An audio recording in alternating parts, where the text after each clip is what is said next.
Hello friends, welcome to my channel. இன்றைக்கி நம்ம சேனலில் கத்திரிக்காய் உருளைக்கிழங்கு வச்சு ஒரு சூப்பரான காரக்குழம்பு எப்படி செய்கிறதுன்னு தாங்க பார்க்க போகிறோம். இது சாதத்தோட நல்லெண்ணெய் விட்டு சாப்பிடும்போது டேஸ்ட்டு ரொம்பவுமே சூப்பராக இருக்கும். வாங்க இந்த ரெசிபி எப்படி செய்கிறதுன்னு பார்க்கலாம். இப்போ வீடியோக்குள்ளே போகலாம். கடாயில் ஒரு 3 டேபிள் ஸ்பூன் அளவுக்கு எண்ணெய் சேர்த்துக்கோங்க. இந்த குழம்புக்கு எண்ணெய் கொஞ்சம் கூடுதலாக தான் தேவைப்படும்.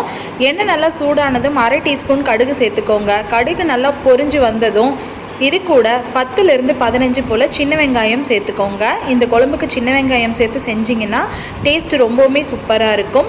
இது கூடவே 10 போல் பூண்டு, ஒரு கொத்து கறிவேப்பிலை, இது எல்லாத்தையும் சேர்த்து நல்லா வதக்கி விட்டுக்கோங்க. வெங்காயம் பூண்டோட பச்சை வாசனை போய் நல்லா வதங்கி வரணும். அந்தளவுக்கு நல்லா வதக்கி விட்டுக்கோங்க. இப்போ பாருங்கள், வெங்காயம் நல்லா கலர் மாதிரி வதங்கி வந்திருக்கு. இந்த அளவுக்கு வதங்கி வரணுங்க.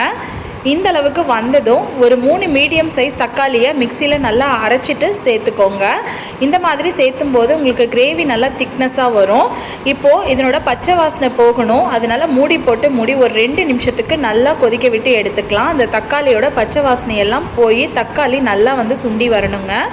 இப்போ பாருங்கள், தக்காளி நல்லா அதனோட பச்சை வாசனையெல்லாம் போய் நல்லா வதங்கி வந்திருக்கு. இந்த அளவுக்கு வந்ததும் இது கூட 3 மீடியம் சைஸ் உருளைக்கிழங்க நான் இந்த மாதிரி சின்னதாக கட் பண்ணி எடுத்துருக்கேங்க. அதை இதில் சேர்த்துக்கலாம். இப்போ உருளைக்கிழங்கை சேர்த்திட்டு ஒரு 2 நிமிஷத்துக்கு நம்ம நல்லா வதக்கி விட்டுக்கலாங்க. உருளைக்கிழங்கு எண்ணெயில் நல்லா வதங்கி வரணும். அந்த அளவுக்கு நல்லா வதக்கி விட்டுக்கலாம். பாருங்கள், ஒரு 2 நிமிஷத்துக்கு நல்லா வதக்கி விட்டாச்சு. இப்போ அடுப்பை மீடியம் ஃப்ளேமில் வச்சுட்டு ஒரு மூடி உருளைக்கிழங்கு நல்லா ஒரு 3 நிமிஷத்துக்கு வெந்து வரணுங்க. இப்போ ஒரு 3 நிமிஷத்துக்கு அப்படியே வச்சிடலாம். இப்போ பாருங்கள், ஒரு 3 நிமிஷம் ஆனதும் உருளைக்கிழங்கு நல்லா ஒரு பாதி அளவு வெந்து வந்திருக்குங்க.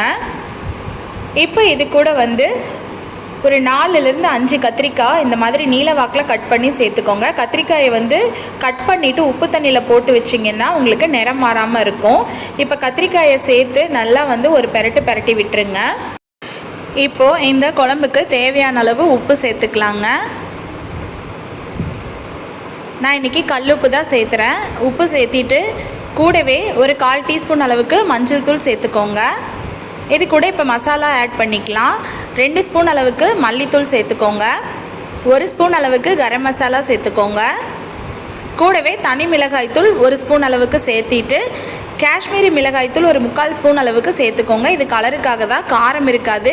இது சேர்த்துறது ஆப்ஷனல் தாங்க, வேண்டானாலும் ஸ்கிப் பண்ணிடலாம். இப்போ மசாலா எல்லாத்தையும் சேர்த்துட்டு நல்லா மிக்ஸ் பண்ணி விட்டுக்கோங்க. மசாலா எண்ணெயில் ஒரு 2 நிமிஷத்துக்கு நல்லா வதங்கி வரணுங்க. அந்த காயோட மசாலா நல்லா பிடிச்சி வரணும். அந்தளவுக்கு ஒரு 2 நிமிஷம் நல்லா வதக்கி விட்டுருங்க. இப்போ இதெல்லாம் வதங்கினதுக்கு அப்புறமா ஒரு 2 டம்ளர் அளவுக்கு தண்ணி சேர்த்துக்கோங்க. இந்த காய் வெந்து வர்றதுக்கு ஒரு 2 டம்ளர் அளவுக்கு தண்ணி சேர்த்துட்டு நல்லா கலந்து விட்டுக்கோங்க. இப்போது இதை நல்லா கலந்து விட்டதுக்கு அப்புறமா ஒரு மூடி மீடியம் ஃப்ளேமில் ஒரு 5 நிமிஷத்துக்கு நல்லா காயை வேக வச்சு எடுத்துக்கலாங்க. காய் நல்லா வெந்து வரட்டும். அடுப்பை மீடியம் ஃப்ளேமில் வச்சுருங்க. அதுக்குள்ளே இந்த குழம்புக்கு நம்ம தேங்காய் விழுதை அரைச்சிட்டு எடுத்துகிட்டு வந்துடலாம். தேங்காய் விழுது அரைக்கிறதுக்கு 1/4 கப் அளவு தேங்காய் எடுத்துக்கிட்டு கூடவே 1 ஸ்பூன் அளவுக்கு சோம்பு சேர்த்துட்டு கொஞ்சமாக தண்ணி சேர்த்து இந்த அளவுக்கு அரைச்சி எடுத்துக்கோங்க. இப்போ தேங்காய் விழுது ரெடியாக இருக்குங்க. இப்போ 5 நிமிஷம் ஆயிடுச்சுங்க. காய் நல்லா வெந்து வந்துருச்சு. இப்போ இது கூட நம்ம அரைச்ச தேங்காய் விழுதை சேர்த்துடலாங்க. சேர்த்துட்டு மிக்ஸி ஜார் கழுவி இந்த குழம்புக்கு தேவையான அளவு தண்ணியை சேர்த்துடலாம். இது கூடவே ஒரு சின்ன நெல்லிக்காய் அளவு புளியை கரைச்சி நான் எடுத்து வச்சுருக்கேங்க. அதையும் சேர்த்துட்டு உங்களுக்கு எந்த அளவுக்கு குழம்பு திக்னஸ் வேணுமோ அந்த அளவுக்கு நீங்கள் தண்ணி சேர்த்துக்கலாம். எனக்கு இந்த அளவு போதுமானதாக இருக்குது. இப்போ தண்ணி சேர்த்துட்டு நல்லா கலந்து விட்டுக்கலாம். நம்ம காய் வேக வைக்கிறதுக்கு முன்னாடி நம்ம உப்பு சேர்த்துனதுங்க. இப்போ இந்த குழம்புக்கு தேவையான அளவு உப்பை நீங்கள் பார்த்துட்டு சேர்த்துக்கோங்க. உப்பு சேர்த்துட்டு ஒரு முறை நல்லா கலந்து விட்டுக்கோங்க. இப்போ நல்லா கலந்து விட்டதுக்கு அப்புறமா மூடி வச்சிடலாம். நம்ம புளிக்கரைசல் ஊற்றிருக்கோம். ஒரு 5 நிமிஷம் நல்லா கொதிச்சு வரணுங்க. மீடியம் ஃப்ளேமில் நல்லா குழம்பு கொதித்து எண்ணெய் பிரிஞ்சு வர வரைக்கும் வெயிட் பண்ணுங்கள். ஒரு 5 நிமிஷம் நல்லா கொதிக்க விட்டு எடுத்துக்கலாம். இப்போ பாருங்கள், 5 நிமிஷம் நல்லா குழம்பு கொதிச்சு நல்லா சைட்லலாம் பாருங்கள் எண்ணெய் பிரிஞ்சு வந்திருக்கு. அவ்வளோதாங்க, நம்மளோட கத்திரிக்காய் உருளைக்கிழங்கு காரக்குழம்பு சூப்பராக ரெடி ஆகிடுச்சுங்க. பாருங்கள், பார்க்கவே ரொம்பவுமே சூப்பராக இருக்குது. சாதத்தோடு சேர்த்து சாப்பிடும்போது சூப்பரான காம்பினேஷனாக இருக்கும். இப்போ கடைசியாக கொஞ்சமாக மல்லி இலை தூவி அடுப்பு ஆஃப் பண்ணால் சூப்பரான கத்திரிக்காய் உருளைக்கிழங்கு காரக்குழம்பு ரெடி ஆகிடுச்சுங்க. ரொம்ப ரொம்ப டேஸ்ட்டாக இருக்கும். சாதத்தோட இந்த குழம்பு சேர்த்துட்டு நல்லெண்ணெய் சேர்த்து சாப்பிடும்போது டேஸ்ட் வந்து அவ்வளோ சூப்பராக இருக்கும்.